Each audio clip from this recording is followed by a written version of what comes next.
खेळण्याआधीच आमचे नाही गले भयानक भांडण चालू आहे. आता खेळ सुरू होतो का नाही काय माहिती. सो गाईस तर आता आम्ही क्रिकेट खेळायला थांबलो. तुम्ही बघू शकता नाही फुल राजन बिजन सगळे. तर भावना जसं का तुम्ही बाईलाच होतं की आम्ही भरपूर दिवस झाले की क्रिकेट खेळून त्याच्यामुळे गल्लीमध्ये आता आम्ही सगळ्यांना जमलेलो आहे क्रिकेट खेळण्यासाठी. तुम्ही बघू शकता. तर भाई भावना आता नाही का प्लेयर जरा जास्त वाढले त्याच्यामुळे नाही का आम्ही केले आता टीम. तर भावना आता टीम केली म्हणलं मजा तर येणारच ना.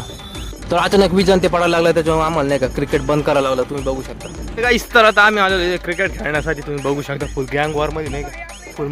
सो गाईस ते आपण नाही का आता नंबर वगैरे पडवले तुम्ही बघू शकता. भाई असतात खेळण्याआधीच आमचे नाही का भयानक भांडण चालू आहे. आता खेळ सुरू होतो का नाही काय माहिती. आमचा हे आमचं नाही का नवीन मेंबर आलेला आहे त्याचं नाव जय आहे. तसं आम्ही कलवा म्हणतो. आता आम्ही कसं बस क्रिकेट खेळायला सुरू केलंय तुम्ही बघू शकता. तर आता विषय असा झाला की आपण आधी वरती खेळत होतो क्रिकेट पण नंतर म्हणलं आता खाली खेळावं. सोनदादा म्हणलं खाली खेळू त्याच्यामुळे आम्ही आलो खाली. आज लय मजा आली भावांनो क्रिकेट खेळायला. तर आता ह्या ब्लॉगमध्ये एवढंच. जोपर्यंत मी कोलारमध्ये तोपर्यंत आपले कोलारचे ब्लॉग बघत राहा. धन्यवाद.